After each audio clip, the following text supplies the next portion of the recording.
এ হচ্ছে তানসেন মকবরা। ভারতবর্ষ তথা পৃথিবীর সঙ্গীত সম্রাট মিয়া তানসেন আগে হিন্দু ছিলেন, পরবর্তী ক্ষেত্রে মুসলিম হয়ে যান।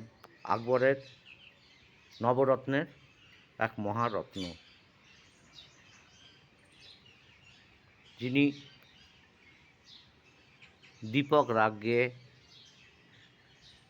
আগুন জ্বালিয়ে দিতে পারতেন চারিদিকে, আবার মল্লার গেয়ে বৃষ্টি নামাতেন। সেই তানসেনকে আমরা সমাধিতে দেখছি।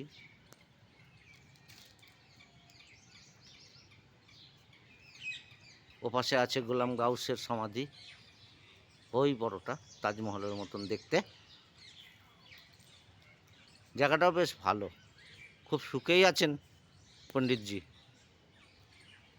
চারিদিকে গাছপালা ঘেরা, চবুতরা, তারই মাঝখানে অনন্ত শয়ানে ঘুমাচ্ছেন আমাদের সঙ্গীত সম্রাট মিয়া তানসেন। গোয়ালিয়র ঘরানার সৃষ্টিকর্তাই উনি। মল্লার রাগের জনক উনি।